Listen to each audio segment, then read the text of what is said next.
Seigneur soit avec vous. Et avec ton esprit. Évangile de Jésus-Christ selon saint Matthieu.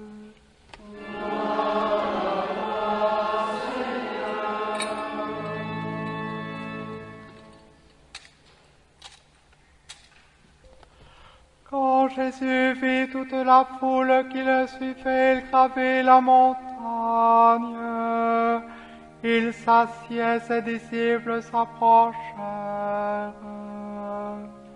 Alors, ouvrant la bouche, il se mit à les instruire. Il disait: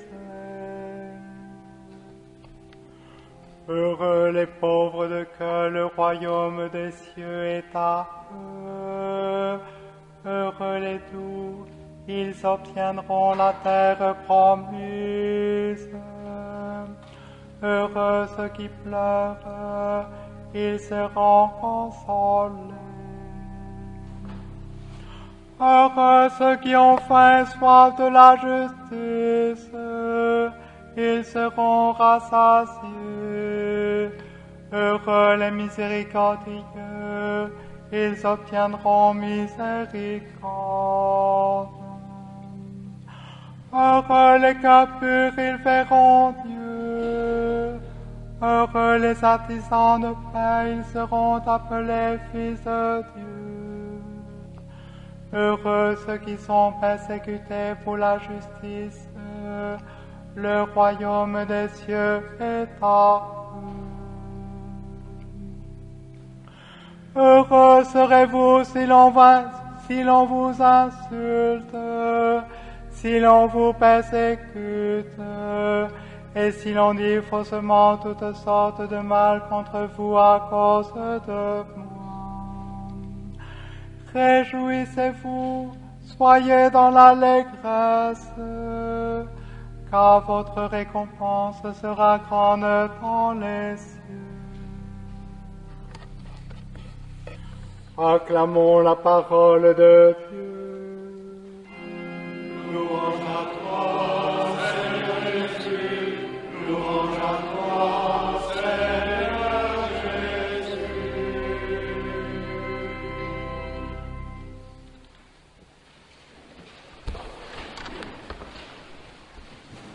Et ça, nous sommes donc réunis pour cette belle fête de la Toussaint.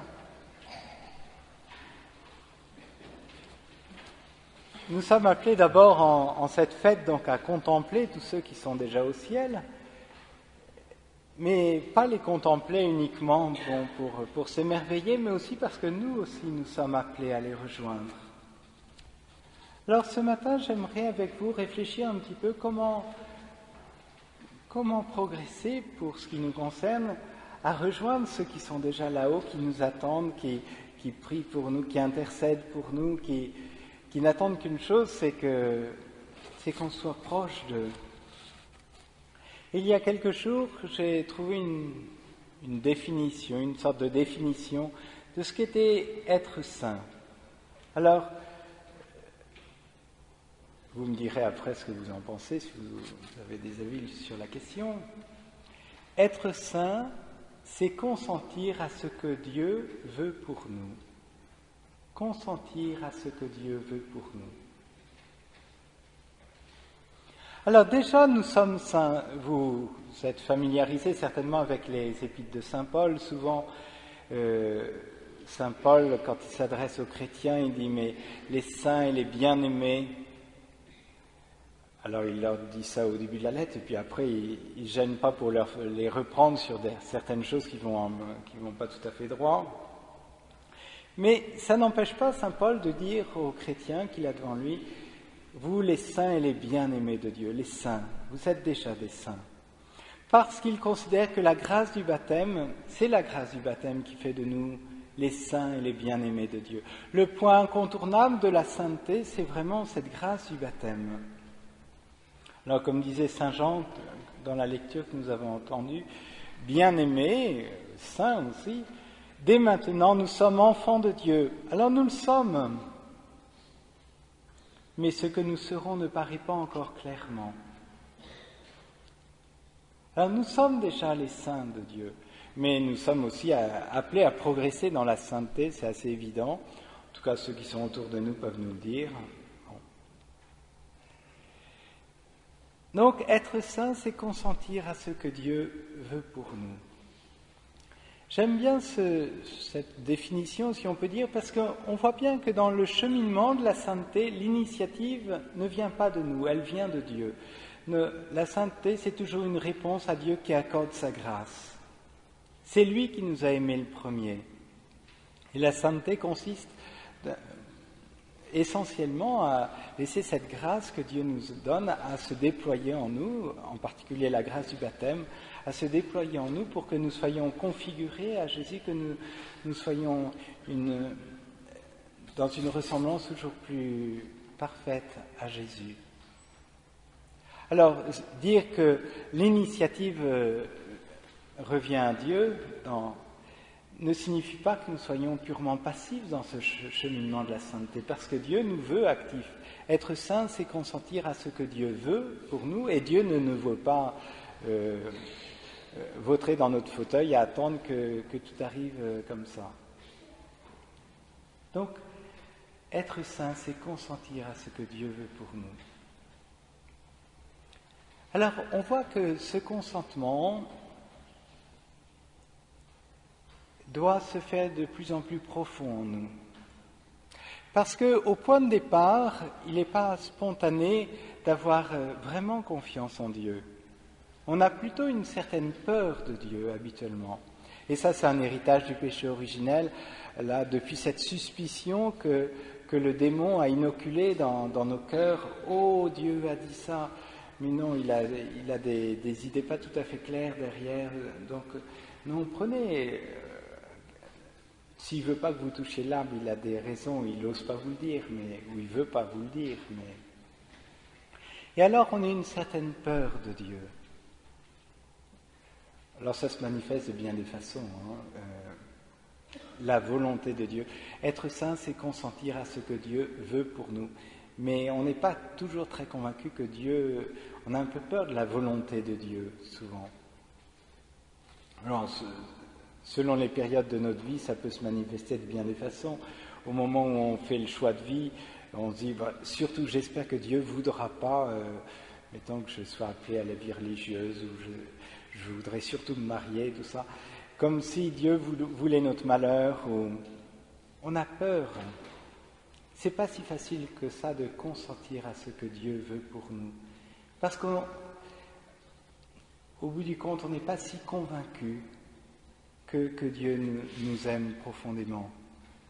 Alors tout le cheminement de la sainteté, c'est aussi ce cheminement où peu à peu, on réalise que si, Dieu nous aime vraiment.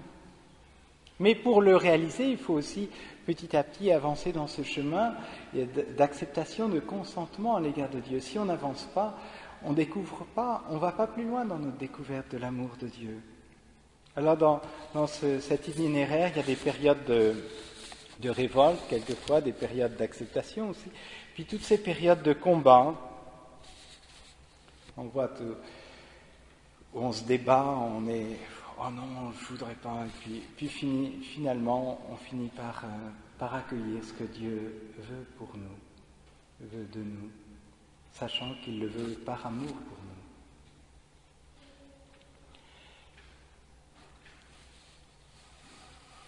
Donc être saint, c'est consentir à ce que Dieu veut pour nous.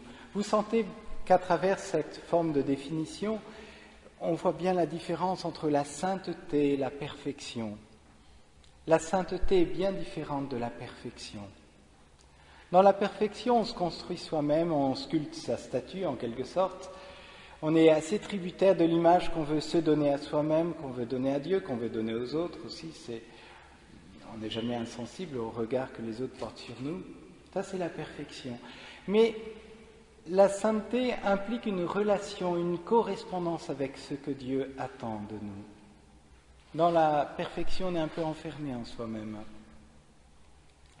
Et la perfection, c'est souvent un peu déprimant parce que on est tous bien imparfaits. Puis ceux qui sont autour de nous, quelquefois, ne se gênent pas pour nous le dire. Ils ont bien raison aussi, en un sens. Mais la perfection, c'est... Mais la sainteté n'implique pas que nous soyons parfaits sous tout rapport. Dieu nous connaît, il sait quel est notre caractère, il sait quelle est notre psychologie, notre histoire, notre forme d'intelligence. Il ne nous demandera pas ce dont nous ne sommes pas capables, sans sa grâce. Il nous appelle d'abord à accepter ce que nous sommes. Être saint, c'est consentir à ce que Dieu veut pour nous. C'est consentir aussi à ce que nous sommes. Et là, on voit que l'itinéraire de la sainteté est tout un chemin pour accepter, pour accueillir ce que nous sommes. Ça ne veut pas dire justifier nos travers, nos défauts. Il ne s'agit pas de ça. Mais il s'agit d'apprendre à s'aimer soi-même aussi. Heureusement, Dieu n'attend pas que nous soyons parfaits pour nous aimer, pour s'intéresser à nous. Et justement, le fait de se remettre entre les mains de Dieu, alors rendra ce combat contre nos défauts sans doute plus efficace et plus adéquat aussi. Alors, nous voyons bien que souvent il y a une sorte de jeu de cache-cache. Dieu nous accueille comme nous sommes et nous prend aujourd'hui tels que nous sommes. Il n'attend pas que nous soyons autres pour nous aimer.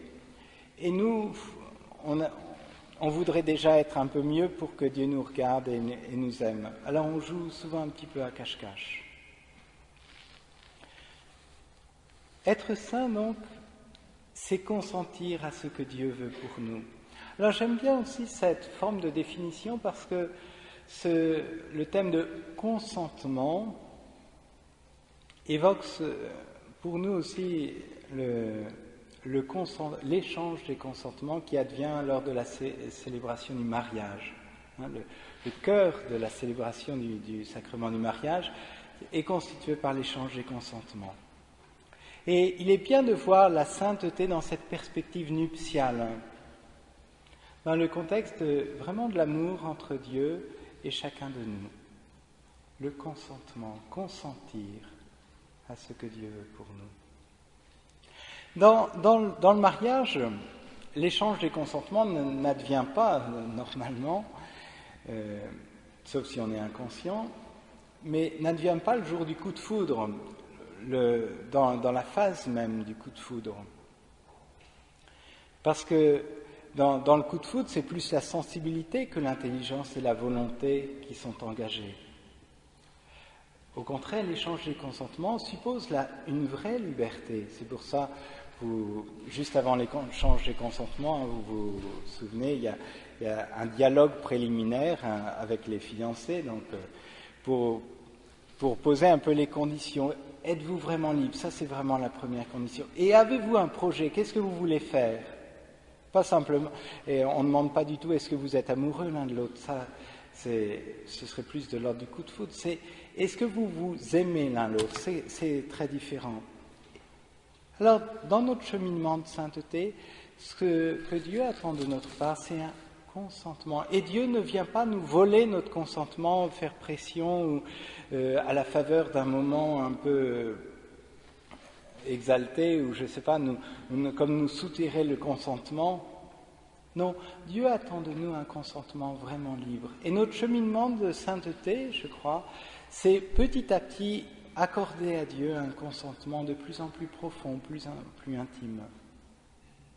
Alors, à la fois, il y a tout un itinéraire, vous le sentez bien, dans ce cheminement.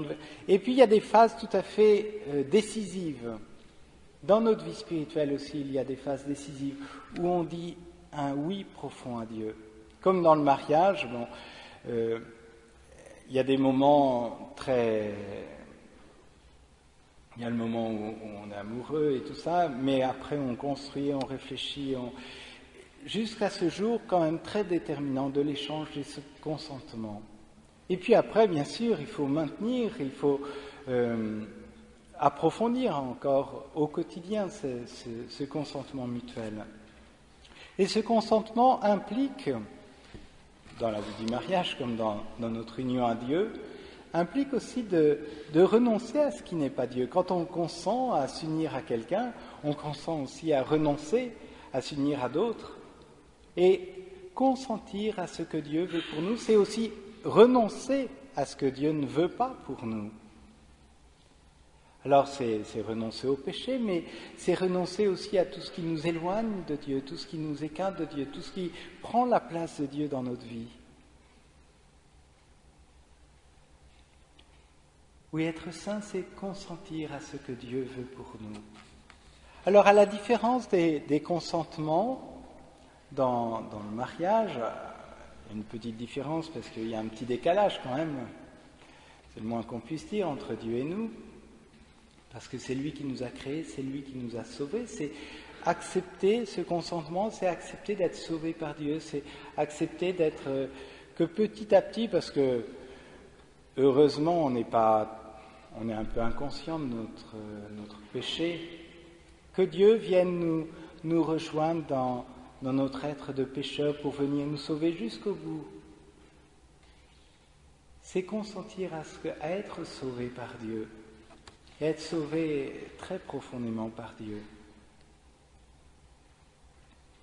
Alors aujourd'hui, en cette fête des saints, on a tous ceux qui sont déjà en haut, là, qui nous attendent, qui nous encouragent aussi, qui disent « mais n'ayez pas peur de vous livrer entre les mains de Dieu, de consentir, d'accorder votre consentement. » Vous avez peut-être à l'esprit, je ne sais pas si vous connaissez ce texte de Saint Bernard où il parle du consentement de la Vierge Marie au moment de l'Annonciation.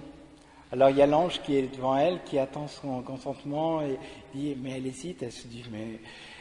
Et alors Saint Bernard qui prend la voix de tous ceux qui ont précédé la Vierge Marie, de tous ceux qui vont venir après, qui disent, mais de ton oui dépend notre salut à tous, mais allez, dis oui. Mais je crois que c'est vrai aussi pour chacun de nous. Les saints qui sont déjà au ciel nous disent, mais il nous faut entendre, j'espère qu'on l'entend aujourd'hui, mais n'hésite pas à dire oui, à consentir à ce que Dieu veut pour toi, parce que Dieu t'aime, il ne tend pas des pièges. Alors, dans la ligne de la Vierge Marie qui a dit oui, dans la ligne de tous ceux qui ont déjà dit oui bien avant nous, alors n'ayons pas peur de nous livrer entre les mains de Dieu pour consentir à ce qu'il veut pour nous.